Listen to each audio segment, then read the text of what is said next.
திம்புல்ல பத்தனை police பிரிவுக்குட்பட்ட Kotagala Mayfield தோட்டத்தில் கழிவு தேயிலை தூள்களை ஏற்றி வந்த லொரியொன்றையும் வேன் ஒன்றையும் குறித்த தோட்ட மக்கள் மடக்கி பிடித்தனர். குடிக்கிறாங்க தானே மக்கள், இதையும் குடிக்கிறாங்க தானே, டை அடிச்சு அப்ப காட்டு தானே வேணும்.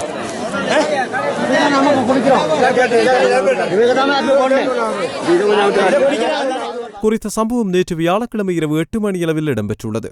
குறித்த சம்பவத்தை தொடர்ந்து மக்கள் ஆர்ப்பாட்டத்தில் ஈடுபட்டனர். மேஃபீல்ட் தோட்டத்தின் தொழிற்சாலையில் கழிவு தேயிலை தூள்களை தனியாரான குறித்த நபர் தனது பாரவூர்தியில் பொதி செய்து ஏற்றியுள்ளார். ஆனாலும் தோட்ட முகாமைத்துவம் 6000 கிலோ கழிவு தேயிலை தூள்களை மாத்திரமே ஏற்றுவதற்கு அனுமதி வழங்கியிருந்தது. இருப்பினும் சம்பந்தப்பட்ட நபர் அனுமதி வழங்கப்பட்ட அளவை விட அதிகமான தேயிலை தூள்களை கடத்த முற்பட்டமையால் தோட்ட பொதுமக்கள் இந்த கடத்தலை தடுத்து நிறுத்தியுள்ளனர். பின்னர் பொதுமக்களால் வழங்கப்பட்ட தகவலை அடுத்து சம்பவ இடத்திற்கு விரைந்த போலீசார் குறித்த நபரையும் கடத்தப்பட்ட கழிவு தேயிலை தூள் அடங்கிய பார ஊர்தியையும் கைது செய்தனர். இது தொடர்பான விசாரணை போலீசாரால் மேற்கொள்ளப்பட்டு வருகிறது.